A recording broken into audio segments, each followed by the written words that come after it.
Hello, everybody. Hi, ladies. I feel like we need to say thank you for joining us because the Super Bowl is on. We had no idea. As you can tell, we don't have cable. We're a little far removed. Didn't even know until this morning. We just kind of, Sandi had mentioned something about it on her stories or something. Oh my gosh. So, anyways. So all of us that are here tonight are one of a kind. Yeah. We're together. First, can you just in the chat, Megan, perfect. Hey, everyone, just let us know that you can see and hear us all right. The chat in the bottom right. Sandi is much better than any Super Bowl. We totally agree. Okay, perfect. Okay. You can hear us. So I'm Erin. And I'm Jan. And we're a mother and daughter team. Yeah. And we pulled this little publication together in the fall. Yes. Right in the middle of issue number 2 now. So a much lower stress level than the first time. Yes. But Sandi is one of the gals that we just wanted to connect with and interview and make sure we had her and feature her in the magazine. Oh my gosh, yes. The more we know about her, the more we love her. So yeah, we're happy that she said yes to us tonight. Yes. So tonight is really fun. It's candid. As you can see in the chat, you can ask your questions throughout this for Sandi, and we will pass that on, and it's going to be fun. I just can't wait to get started. We had a quick little chat with Sandi about the weather. Obviously, we're Canadians, so we need to be talking about the weather. So. All the time. Okay, so Sandi, come on down. Hey, guys.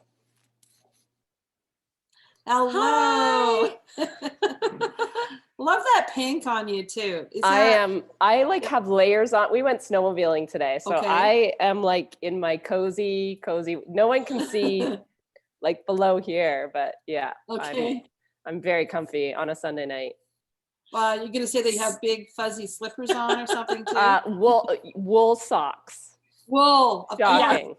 Of course. Yes. Of course. Well, we're kind of in the same boat. We worked all day actually, so I'm still in my pajama bottoms. So yeah, I just threw on a nice little top just to. Perfect. Yeah, and I actually showered, so I have nice fresh air. And I was writing in one of the articles for the spring, and I just kind of had like writer's block today, so I'm just kind of letting that go because we have a deadline, and I'm pushing up against it really quickly here. But as we do. Yeah, thank you. And like how many ladies? Like it says there's 17. Yeah, so that's awesome. I know they're gonna have a lot of questions. Yes, and so ladies. Any questions that you have for Sandi, Erin and I are going to manage it in the sidebar here. So please feel free to add your questions.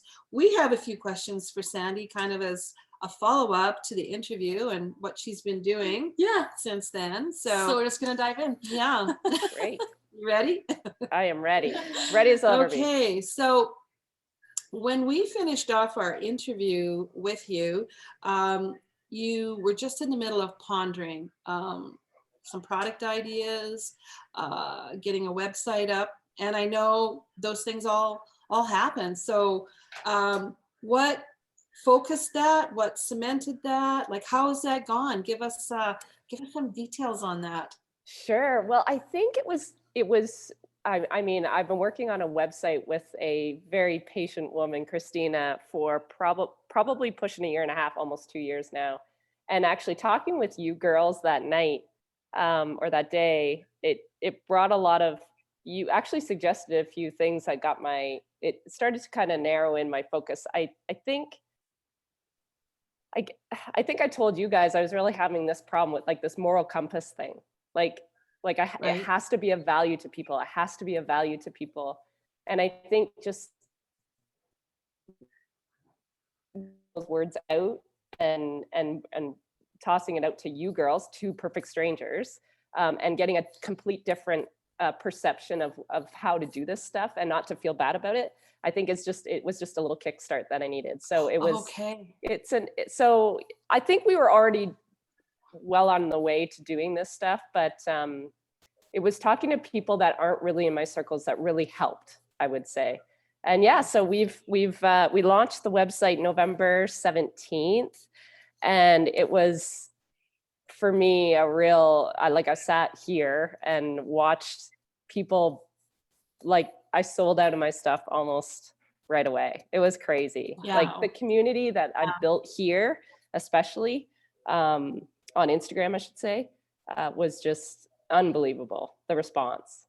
So so and then and I just actually, it's ironic that I'm talking to you guys again, because I just had another just a Valentine's Day little run again. So I'm really trying to keep it.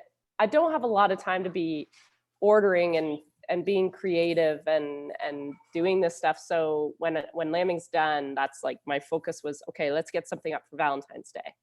And I'm already, Valentine's Day is done. I feel like the dollar store, like Valentine's Day is done. Now I'm like looking into St. Patrick's Day. So I'm really trying to hone in on, because my story's got really, it's got a very unique and creative way to relate to people. And it's so easy to put that in different seasons of everything, right? So so that's how I went about the website and everything, I guess. So it's been exciting.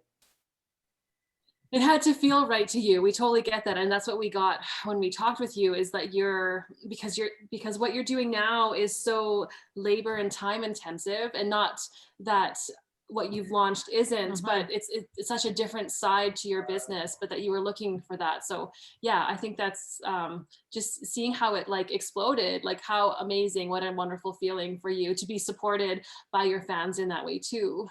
And to know that that's who it is. Like to know that like it's not a store. It's not just like someone looking for something and find. It's like these are people that truly have a connection with me, and that's huge.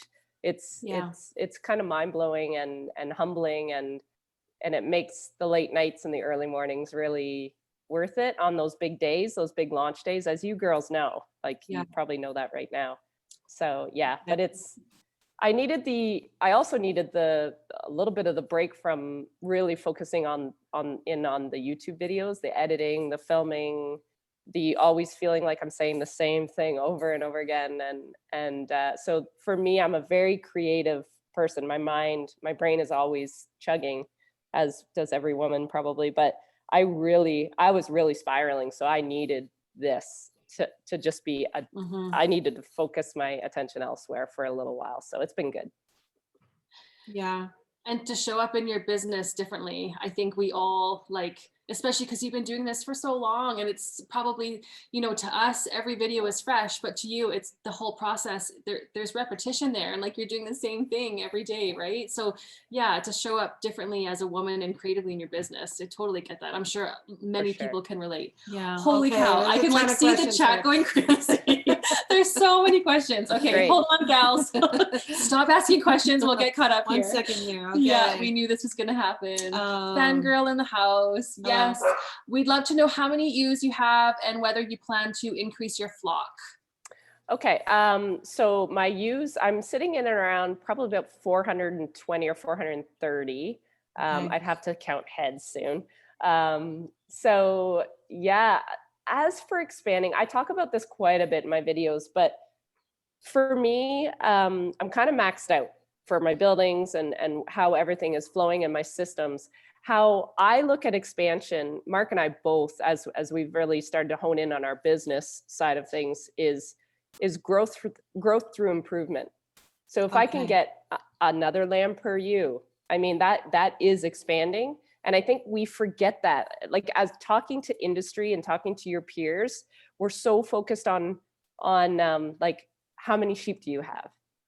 It's like, who cares? It's like, how many lambs are you selling? How many lambs? Like, that is what's important, not how many sheep do you have in your barn, in my opinion. So for me, I'm maxed out.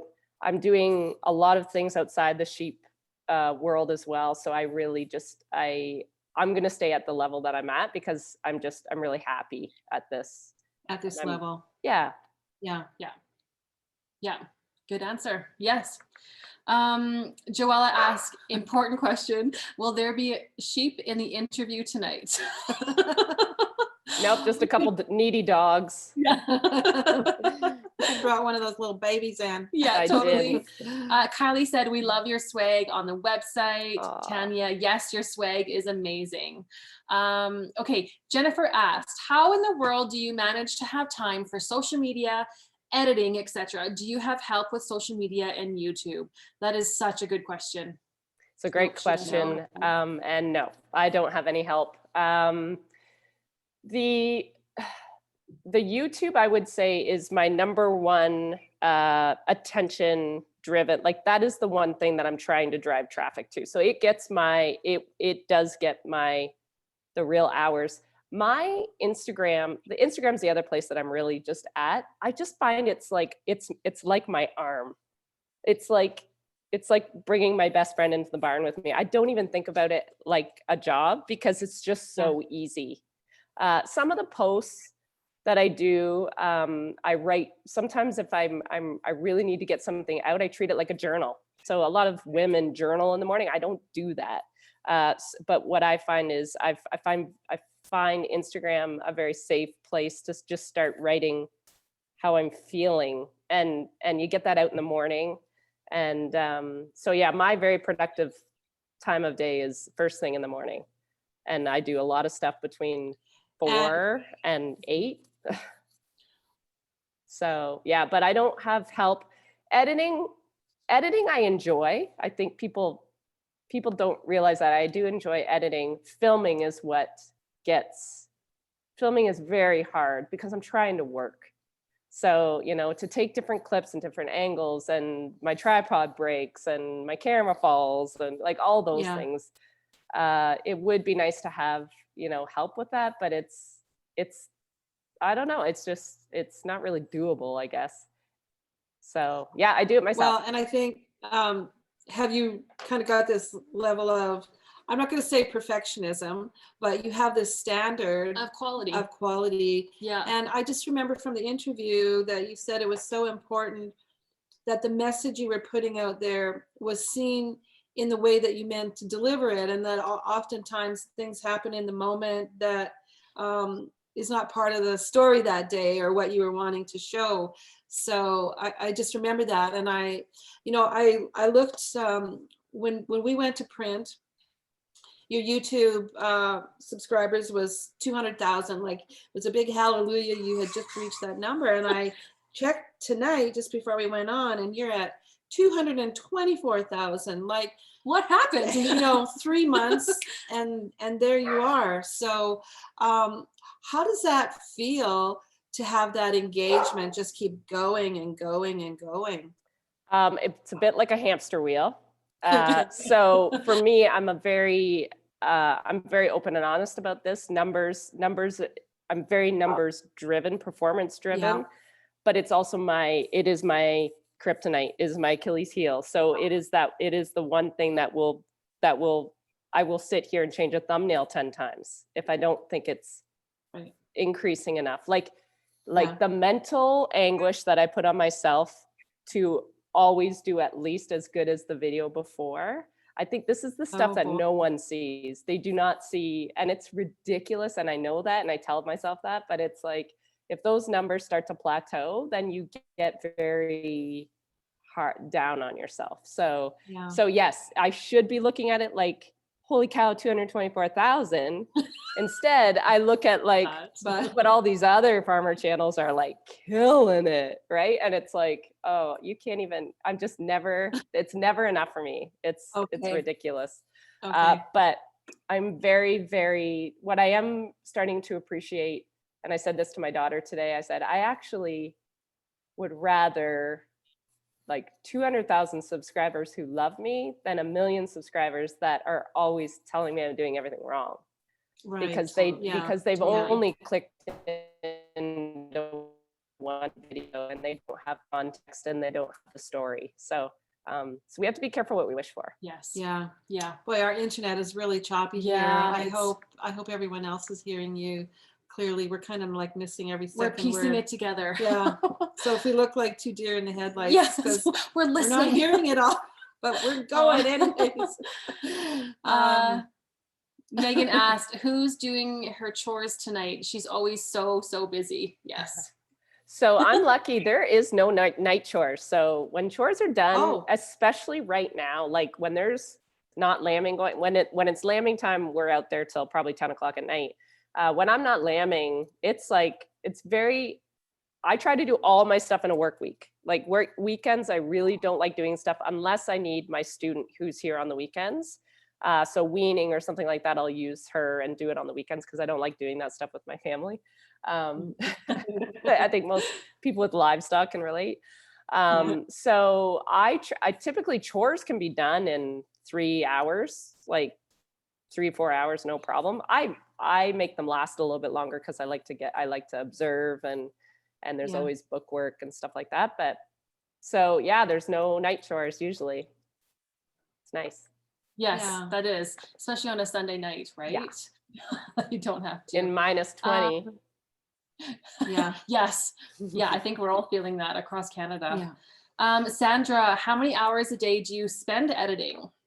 Oh, a day. So when I was daily vlogging, so every video probably takes between 4 and 8 hours.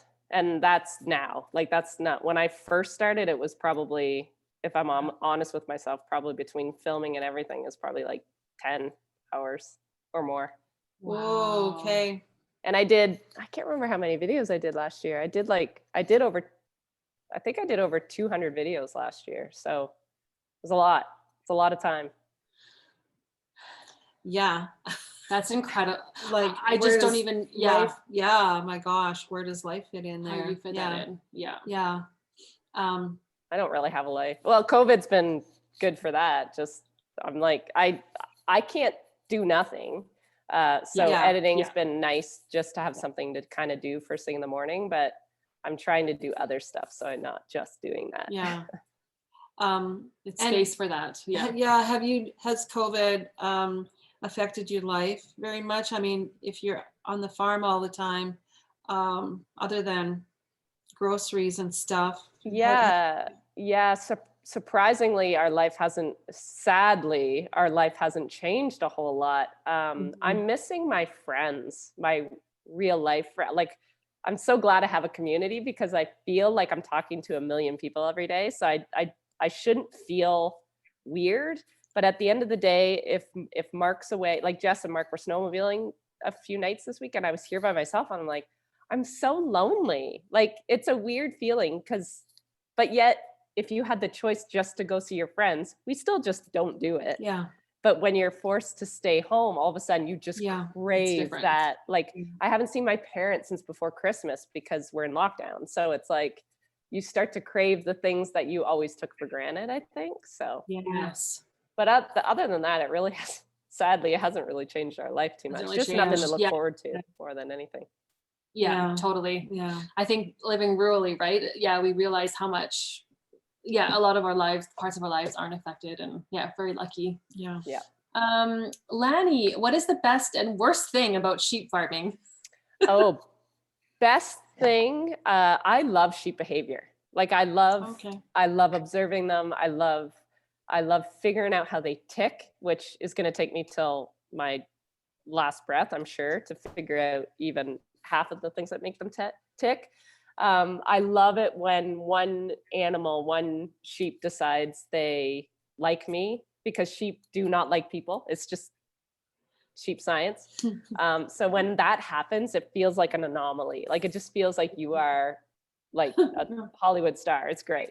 The things that I hate about it would be, I don't love weaning day. It's loud, it's stressful. I don't love it in the winter when stuff's frozen, and I don't love it when stuff happens and I should have been more prepared, or things that I know I knew better and it happened anyway. That stuff, I would say. Yeah. Okay. I can see that. Okay. Yeah. Oh, there's so many questions. Okay, Megan says, every one of Sandy's videos are great. Every single one of them. She's just really great at it. Yes, we totally agree. Megan's a true fan. Yeah.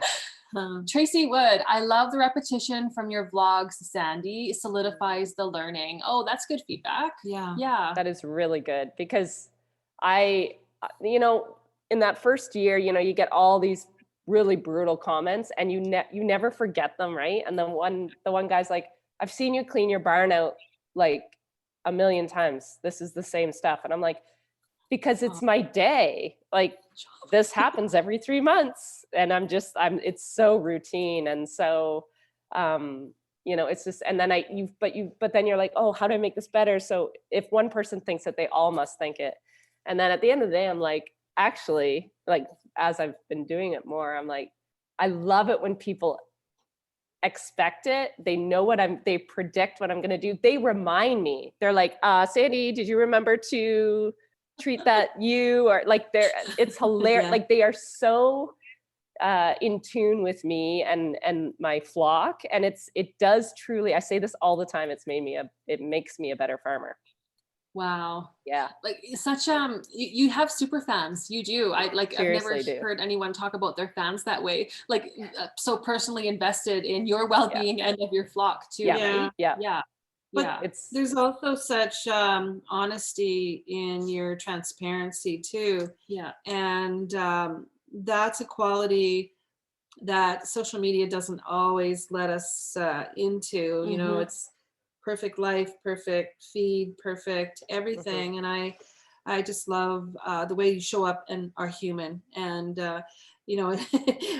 we can all silently go, yeah, and have empathy along with you. And I think, if I remember from our interview, yeah, this even makes me feel emotional, but just remembering how you talked about that empathy was so such a gift to you. And maybe you could speak to that for a minute, Sure. I think for the first time in my farming career, I have always been on the defense. I got to get out here. And we've been told this by all the organizations and everything, like, get out there, tell your story. Like, you got to show people that that's not the truth, and we have to educate. And I'm like, finally, I'm like, no, we just need to come. We need to show up. We need to be who we are. And what I'm finding is people love us when we show up and when we're truthful and when we're honest. And now what I'm seeing, the biggest gift is I can now see how I farm through perfect strangers' eyes. So I see holes, I see things and the ones that sting the most, like the comments or the things that might sting the most are the ones that probably have a little bit of truth in them. Yeah. So empathy for me now, I have empathy for my viewers now, like, and I really truly feel like they have empathy for me. And I think if I had a goal of everything, it was that, like, just get to know us on a human level. Don't worry about what we do for a living, because we all have to do something for a living, and it doesn't define who we are. So just get to know us as a person. Yeah. So good. true. So Yeah. true. Yeah. And there you are again with your honesty. I love it. Yeah. I cannot tell a lie. Yeah. Impossible. Jennifer is asking, I'd like to know how many of your area also sheep tending. Oh, how many in her area are also sheep tending right now? Is that what you mean, Jennifer? I'm not sure there. I'd like to know how many of are on here are also sheep tending right now. Okay. Oh, you mean like live right now with us? We'll probably never see the number because we're so see the far comments behind down on below. the questions. Okay. Megan, what is Sandy's favorite sheep of all time? My favorite sheep was Ruthie. She was the first one that walked up to me in my very first year of sheep farming, and she's not with me anymore, but she's like the legacy. She's the queen of the flock, and we have descendants of her, and so it's pretty sweet. Yeah, your heart sheep. She's my heart sheep. Yeah, your heart she's sheep. the one that kept me sheep farming, because before her, I wasn't really sure. Oh, say that again. We It cut out didn't, on we our didn't end. catch that. Oh, sorry. Before she was the sheep that made me keep sheep farming, because Okay. before Okay. her, I had some pretty rough days. Okay. Okay. Okay. Okay. Thank God she did. Yeah. Nikki, okay. I am in a predominantly male-run business in both farming and brewery. Do you sometimes find this difficult, as I assume the same for you? How do you deal? What advice would you have for someone like me? And I also admire all the hard work you do. Oh, that's really sweet. Oof. I mean, I have talked to so many women, and I for the longest time, I'm like, I don't get this. I don't get it. And I think because I have been lucky enough to be raised by a man who did not care what I was. I got treated like I was a son or a daughter. Like, he's just like, you have to do the work. We have no choice, or we're gonna go broke. I married a husband who's like, sweet, you know how to drive a tractor. This is awesome. Like, I made his life better. So there was none of the, like, I was so naive to how some women are treated in our industry. And I've actually tried to educate myself a little bit more and listen and read people's, people have told me, even personally, their experiences. And I'm like, wow, I don't feel it or see it, or I haven't acknowledged it for maybe that being it. Okay. Right. But I find it hard. The thing that frustrates me the most is how everything is not made for my physical strength. And I will cry out of frustration when I can't plug in a PTO, or when they make hitches so friggin' heavy that I feel like I'm gonna pull my back, or gates that are like I've gone to the chiropractor for the first time in 10 years because my gates are too heavy. Like, it's just like, why can't we make stuff that's very, very, and I get animals are rough, so I know it has to be a little bit hard, but I'm like, we put a guy on the moon.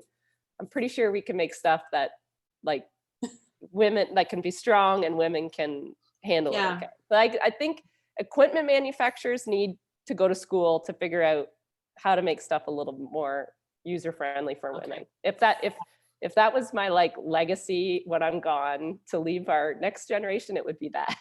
Yeah. Well, and more women are farming, and it's a fact. It's a fact. So It's got to be just a matter of time. Let's cross our fingers. Yeah.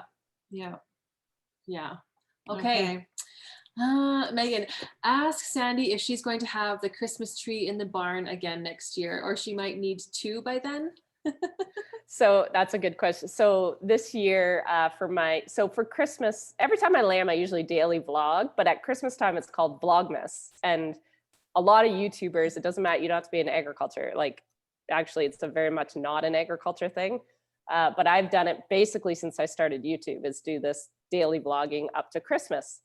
And this year I'm like, I'm going to put a Christmas tree in the barn, because we had an old one in the attic and it sucked. I'm like, I'm going to take that out to the barn. And then I was putting it up in one of the videos. And then at the end of the video, I'm like, so if anyone wants to send me an ornament, well, my poor like local post office are still getting ornaments from all over the world. My gosh. It is like, and little kids are drawing me like little paper ones, and like, just beautiful, and gifts, and people are so generous. So I will be definitely, I have to put the tree up next year, because most of the ornaments came after Christmas because of COVID. So definitely going to have the tree up next year. And maybe you'll need 2. I may. Yeah, totally. Wow, that's amazing. It was pretty.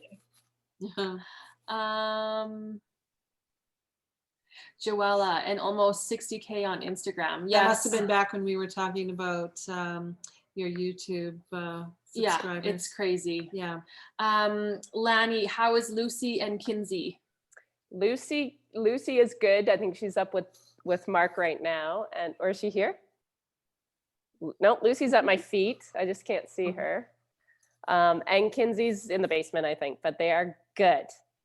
They're getting along much better now. So they're my dogs.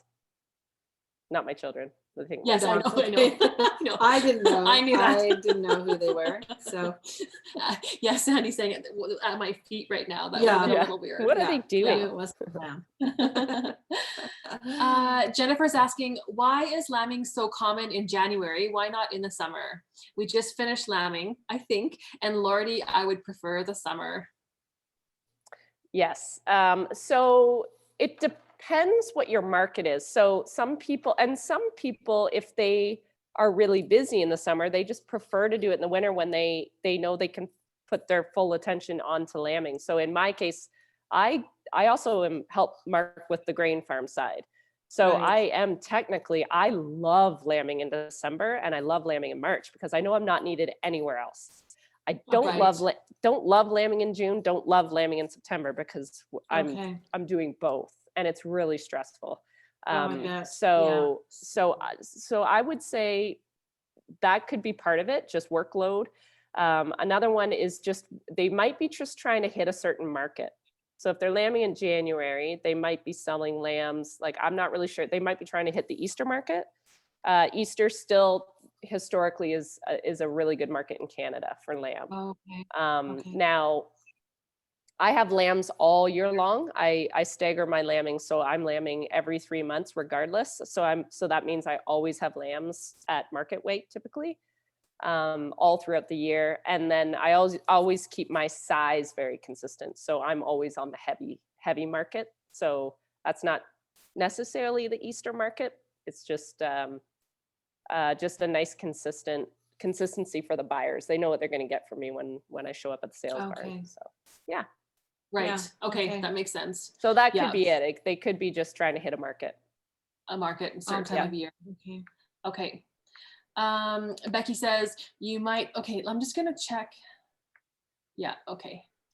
You might have answered this question, but what got you into doing YouTube? I'm gonna long story short, because it's a long story. I would say my kids got me into it because there wasn't a lot of agriculture at the time when I started in 2017. There was a few YouTubers, but I mean, I Googled women farming YouTube and like nothing came. Maybe one girl was doing it. And I'm like, okay, there's nothing about sheep. So I would say my kids, because they were always on YouTube. So I'm like, this is a platform that I could reach. Like, no one's gonna, because I was still in this mindset of like, I got to get out there. I got to, show people that we're not bad people. And I'm like, what if I reached, okay, people my age, their minds are set. People my parents' age, their minds are set. What about people my kids' age? I'm like, because they're not buying now, but they will be buying in 10 years. So if they start to learn who I am and what I do, will they become, will they start to not listen to what mom and dad say and become their own, you know what I mean? Decision maker, critical thinker. Yeah. And I think that's what's missing with our kid. We keep making up our kids' minds for them. And I found YouTube was that place that my kids were learning critical thinking on their own because of who they were watching on YouTube, right or wrong. So why not be a positive influence over there somewhat to that age group? Now, that's not the age group that started watching, obviously. But I've definitely, through the years, I've been able to really diversify that audience. So I've got a very wide array of people. Yes. Yeah. So, You're such a visionary at that, like to see that opportunity and then. Well, and it was a little bit, I was really just getting into video because I was doing a lot of the stories. So Snapchat stories at the time, and people were asking for more. Like, well, how you do this and show us how you do this. And those little stories people never want to see 30 little lines at the top of your stories every day, which happens with mine, I'm sure. So I found YouTube was that one spot you could just make a long form video and upload it for people that want to know more. So that's kind of why I went YouTube. Okay. Started. Yeah. It's a good backstory. Yep. My kids say hi. We've learned so much from you as sheep are new to us. Okay. Tracy, my husband says I'm a super fan. I believe that, Tracy. Yeah, Megan, proud super fan here, LOL. Lanny says, I've been watching for 3 years and I love how I am learning, but I still feel like I'm just watching a video for fun. Just love you, Sandy. Yeah. That's awesome. Tanya says, we have baby dolls. Romy says, go Sandy. Thanks for all you do for sheep farmers. Your enthusiasm keeps me going and sharing too. So Romy, I'll talk about Romy a little bit because she's been a big part of my website, my first launch. Mark finished, my husband Mark just finished a 2-year Nuffield project. I don't know if you guys have heard of the Nuffield Scholarship. Yes. And yes. he did it all on collaboration, and it was really quite inspiring. And when I started looking and actually talking to you ladies about, could you work with other people? And so I actually talked to Romy and I said, would you be interested? Can I buy, I don't know anything about wool. I don't know anything about it. I am not crafty. I'm not artistic. And she has a store, a beautiful store right on her farm. And I just see her going from market to market to market and like taking this wool everywhere. And she's trying to get it online. And I'm like, Romy, I have an audience. Like I have the people, let me bring the people to you. Can you make me some stuff that I can sell for my Christmas launch? So she made me, so Ruthie is the one little lady that I love and she's my queen. So we made Christmas ornaments with Ruthie on it. And then we also made dryer balls based on Billy's balls and tongue in cheek.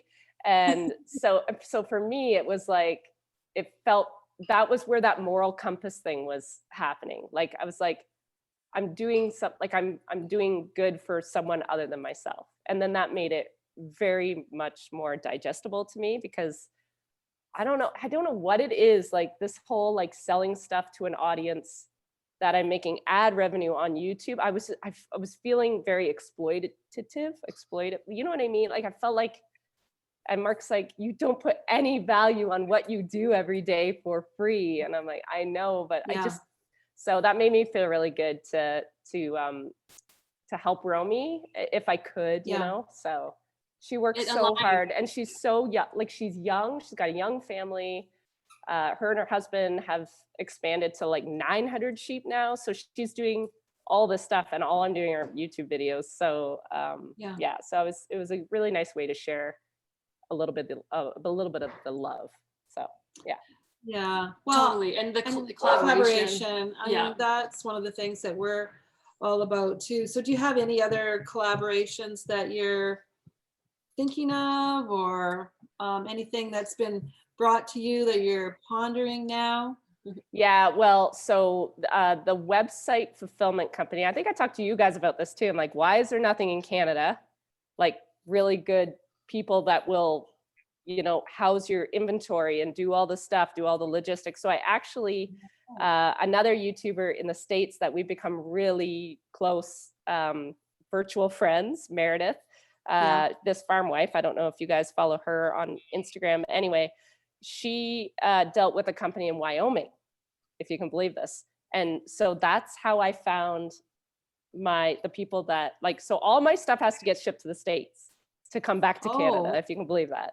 So but it was the only place that I felt really comfortable with their design. So they work with suppliers to make the hoodies and the t-shirts and whatever else I want, but they also have I have so much freedom to like do the thing with Romy.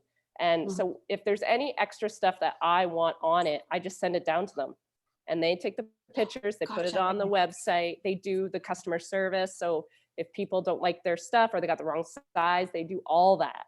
And I got that through this woman that, that could have been looked at as a competitor, but that it just goes to show you that we're not competitors. Like we're all very, very different. And so that was really cool. And then since then, this company also works with other people and they've approached me. We've had 2 team meetings in the last 2 weeks for some other kind of cool stuff coming down. Okay. So I can't talk about too much yet because I don't want to put it out there. First. But I'm pretty excited about it. Yeah. Oh, good. So when will it be? When will we find out about it? Like, I don't know when I find out. It's still very. Okay. We're still like we're in the phone call and email stage right now. We're just starting to have all the planets aligned first and just see. Okay. And we got to get the creative process happening. So I'm hoping this year would be nice. So we'll see though. Yeah. Oh, exciting. Cool. Okay. Yeah. I just mentioned Romy is going to be in the magazine, the spring magazine. Yes. So, We haven't announced it anywhere. Yeah. So yeah, Romy will be in our spring issue. yeah. Awesome. Yeah. Supporting the sheep farmers. So it's perfect. Yeah. Great. Well, it's a great story. Okay. Tanya says, yes, let's invent a world where women can be the head of the farm. My husband works and can only help when I absolutely need. The rest is up to me. That was from our other topic there. Yeah. Right. And gates that are light. Yes, just talking about that. So Kylie's asking, how many lambs do you raise a year? Probably probably around 700, I'd say. Like I kind of go by soul, like, because some of them I keep back as replacements. So I'm actually going to be doing the math this week for a video. So I will know better. But usually between 600 and 800 in there somewhere, just depending, because I keep some back and sell some. And, yeah. Okay. Twins and triplets and all the right. other things that happen. Yeah. So and lambs born don't always equate to lambs sold at the end of the year. So so that's part of it. Yeah. Right. Okay. That's the whole expanding through improving. Keeping them alive is number one. Number one. Yeah, absolutely. Yeah. Megan asks, what machine or pieces would you change in your lambing barns if you could, if money is no object? Okay.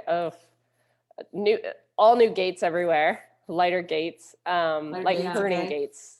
What's the other thing?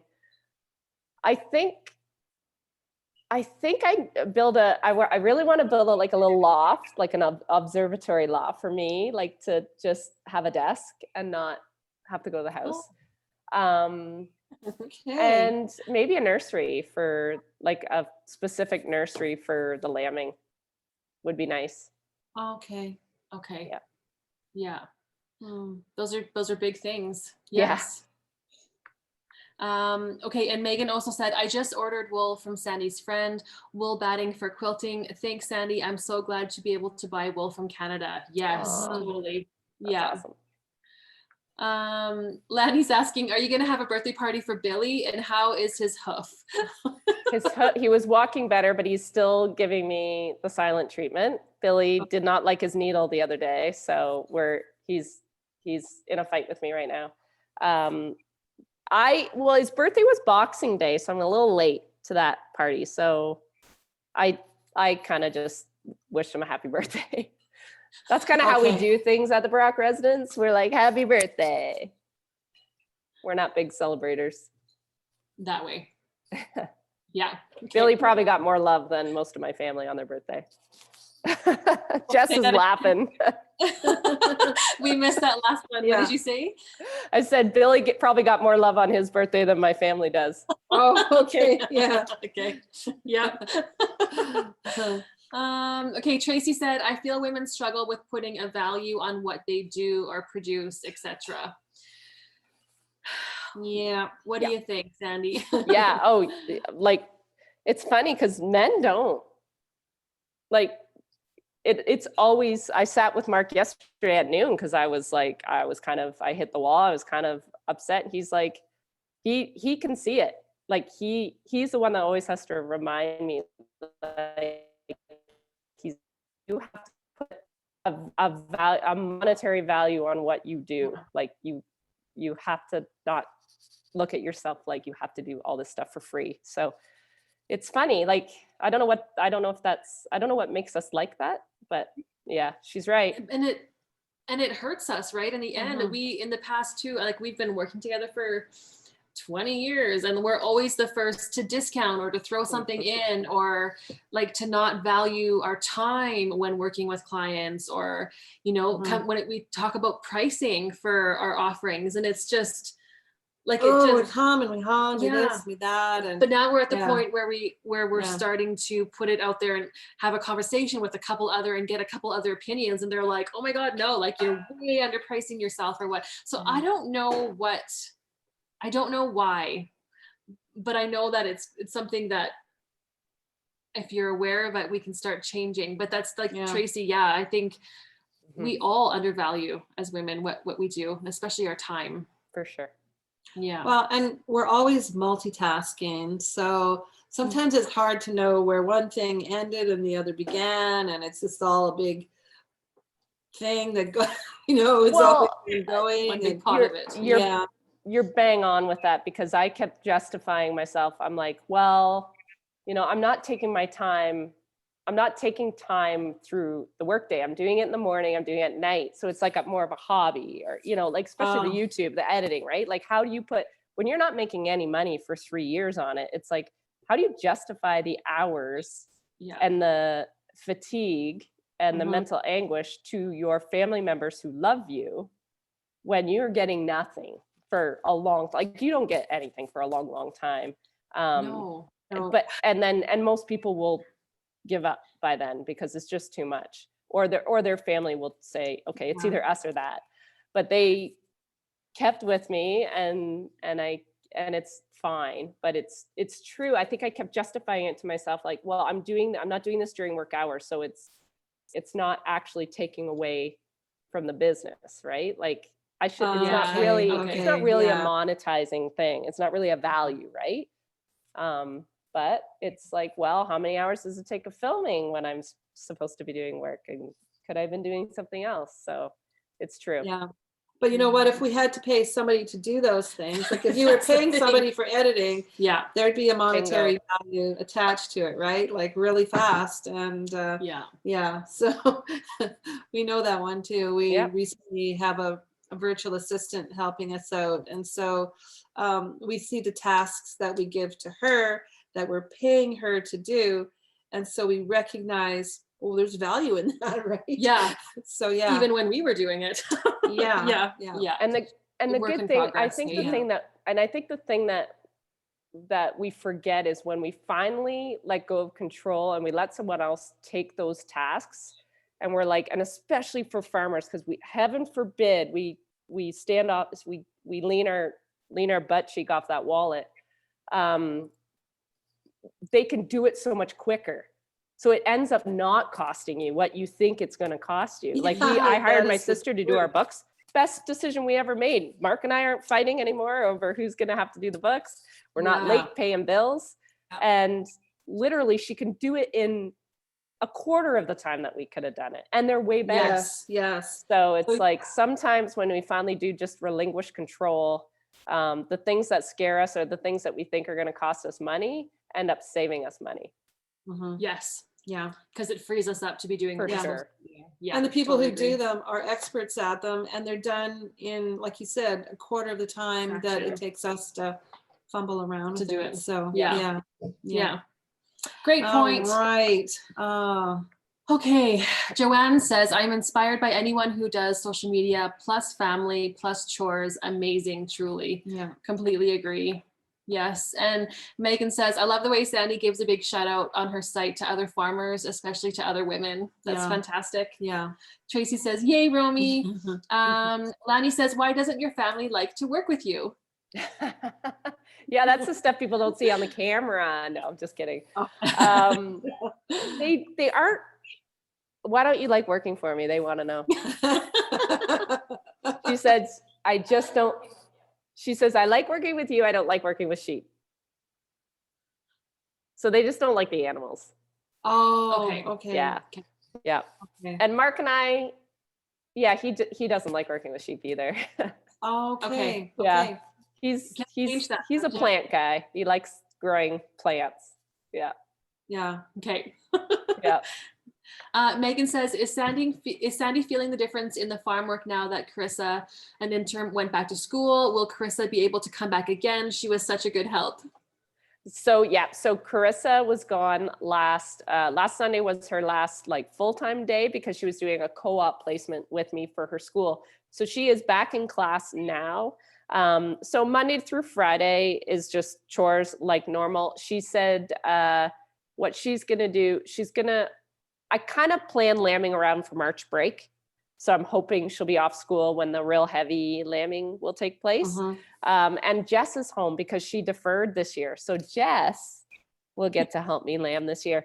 Other than that, Carissa comes home on weekends. So now, if anything, I've loved being able to step back in the barn and do chores because I actually do love the routine and the whole thing of chores. I love that grind of chores.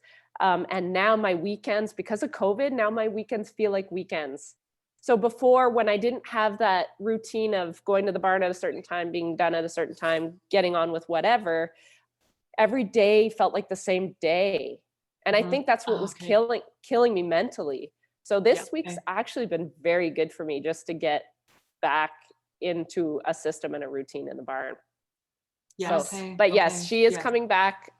She is not going to college next year. I think she's going to wait a year. So I think if I'm lucky, it sounds like I should be able to have her again. So perfect. Okay.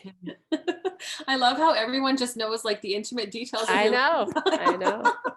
I share everything. Yeah. Lori just said, valuing my time is my biggest weakness. And Lori, of all people, what you do, it's incredible.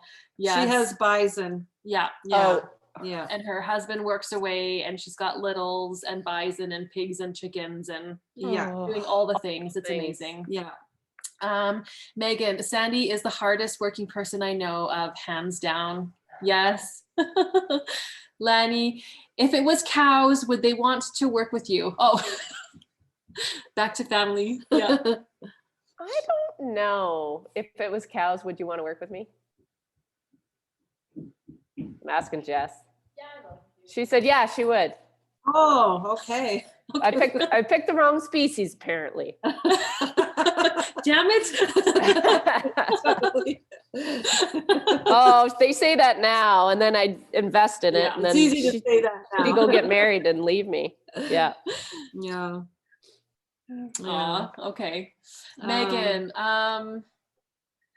I think Mark doesn't like working with sheep because he was traumatized when Sandy broke her leg a while back and he had to do it all without warning, I think. Like I was gonna say that actually. So Megan could just probably give this interview for me. Write a book. She is an amazing woman. Yeah. She keeps us in chocolate all year long. Oh. Yep, she sends me chocolate. Sends me chocolate all year long. I need a friend like that. She's great. Okay, Kylie says, how many sheep did you start your business with? So I started with about 50 with a goal of 150. And then I went from 150 to like 500 in that first year. So it was boom, boom, boom. Yeah. Wow. Okay. Crazy. And then the new barn. Yeah. Okay. Okay. Huge growth. Yeah. Jennifer says, are you approached by a lot of companies to be affiliates for their product through your social media? Good question. Yeah, it's funny. No, definitely not agriculture companies. I think it was Lakeland. Like there's one equipment company that has, and I did one thing and I just felt like it was the hardest video I've ever had to make. And I'm like, okay, it's not a good fit because I feel like I have to make the product. You're trying really hard to learn a product on like in a video, which is hard because I am not good on a piece of equipment for probably 6 months. Like it just takes me a long time to learn it and to just use it and then do a video review on it was like way too much pressure. So after that video, I said to Mark, I'm not doing this again. Another thing, so what I tend to do is if I have a product already in my barn and I'm already using it, you don't have to pay me. because Yeah. I love it. Like, I just talk about it. So people have come and said, you're selling these things for us. Like, what can we do? And I'm like, you're a local business. Enjoy it. It's my gift. Like it's okay. We don't need to get paid. I get paid from Google. It's fine. But it's nice. And it's nice for them to know that not all of us are doing it for that. And I don't think there's anything wrong with doing it for that too. If that is what if that's what you had planned for your channel. I think it's all just very new for me. The whole sponsorship and promotions and ads. I find them very overwhelming. I just find it all very overwhelming, that whole side of it. So I'm just going to focus on the website for now for that extra side of the business, and then rely on the Google ads for now. Yeah. Yes. It just scares me. It just scares me. Yeah. It's a totally extra pressure that you just don't need. Right. Like you've got enough. Yeah. Right. But what a great compliment that people see that you could leverage and that they could work with you for things. So, I mean, it's nice to have that option, like maybe down the road, when things might change or, Yeah. Megan said Sandi would be a great rep for Carhartt clothing. I totally agree. I was just going to say that. I know. Actually, in saying that, I have got a company. So my friend Belinda and I did we went on Amazon and bought a bunch of like work clothes because women never have good, like, if I could manifest anything on this with you ladies, because it worked the first time, I would love a line of workwear for women. Like, if someone wants to partner up with me with that, I will try on any piece of equipment of workwear that you want us to try on. Because between me and my daughter, who has like a size 36 inseam, we cannot find good workwear. Anyways, a company reached out and they were like, we watched your video, which I love. And they're like, I want to send you some coveralls. And they were like, we don't do affiliate marketing. He goes, I just want you to we want you to tell us what you think of them. I'm like, perfect. Okay. Yeah. I like that. Like, I like working with people like that. Like, if I can give him advice, like right away, I was like, there's no zippers on your insulated coveralls. Okay. Like, just stuff like that. Like, I'll give you, Feedback. that's the problem. I don't lie. Yeah. It's a can of worms, right? It's bad. Oh my gosh. Yeah. 36 inseam. Like, I could cut 10 inches off anything I got and send it to you. We should do a campaign all across Canada. Yeah. All the people that have to hem their stuff, send us your hem bottoms for Jess. Totally. Hems for Jess. Hashtag. Yeah. Okay, Lanny's asking, do you still want to renovate the cow barns for your rams still? I do, but my husband is not thinking it's very logical. So I just have to keep working on that one a little longer. Okay.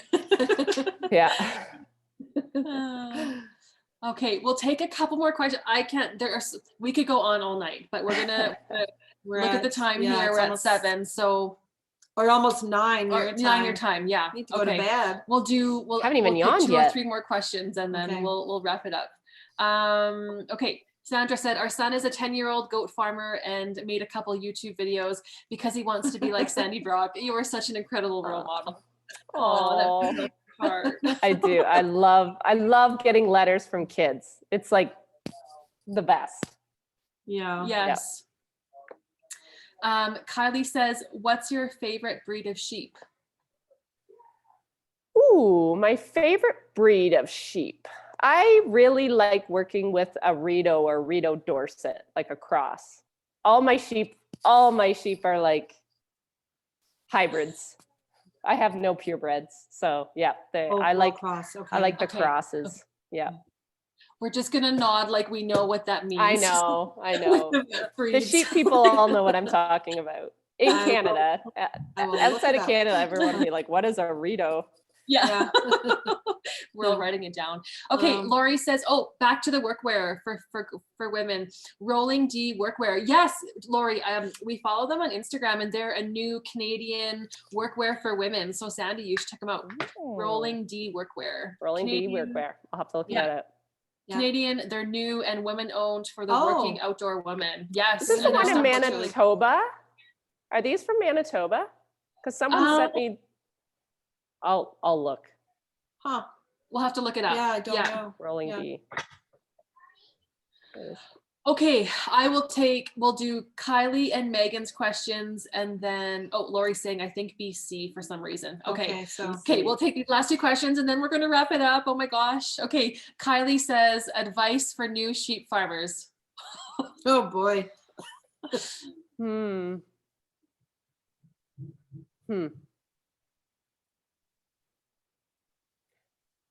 Give it more than 3 years. Don't throw in the towel at 3 years. It's like a 3-year itch with sheep farmers. They say if you make it past that 3rd year, okay, you're a lifer. Until you okay. just don't want to do it anymore. But the first 3 years are awful, usually, especially if you don't know anything about sheep. Like if you're coming into the sheep industry knowing a little bit about it, you're probably going to be okay. But if you're coming in like cold, like with no knowledge, no background, it can be brutal. Just learning all the things. There's just so much to learn, but give yourself the grace to just get through 3 years of it, 4 years of it. Yeah. Okay. That's great. And you'll know then whether you're in or you're out. It really is. It probably took us, everyone's like, did you make money? I'm like, no. Like if we didn't have the grain farm, like one subsidized the other. And that's what happens with farming. I mean, that's why we diversify. So yeah, no, it probably took quite a while for me to get my feet under me for sure. Yeah. Okay. I see Tracy Wood is saying that she completely agrees. They're in their 4th year and feels like they rounded the corner. Okay. So yeah. Yeah. Yeah, I hear you. It's true. Megan, okay, last question. Has Sandi finished her kitchen renovation? No. But we're like Christmas renovators. So we take 2 weeks at Christmas and like go like Mad Hatters. And then we just have to be happy with what we have for like the next year. So we're like 3/4 done maybe, but it's been like, this was year 4. So it's been a long time. Okay. It's dragging on. Oh yeah. This is a cool one here. And I want to, Megan says she wishes the Zoom call with you could have been longer, that you have so much more to share. And I just want to say, maybe what we'll do on the anniversary of the magazine coming out, when what issue you were in, maybe we'll circle the wagons again and come back and see how you're doing. If you would have us. Yeah. Yes, for sure. The feedback we're getting is women just love this ability to connect and ask questions. And cool. And we so appreciate that you said yes to it. So let's pencil that in for the fall, in between lambing or whatever. Field work and lambing. Sounds great. Sounds like a good break. Okay. Thank you. Okay. Yeah. Love you guys. This was so helpful. Thank you, Sandi. Love watching and learning things from you. I appreciate this facet of Trailblazher. Thank you, ladies, for all you do. And thank you, Sandi, for sharing your farm and space with us all. Awesome. Completely agree. Thank you so much, Sandi, for your time. Yeah. I'm going to say night. I just thank you, and we'll see you online. But you'll forever be in our heart, a special place in our hearts for being in our Premier issue and saying yes to us. So thank you for having me. All right. Okay. Thanks, everybody. Okay. Bye, guys. Bye.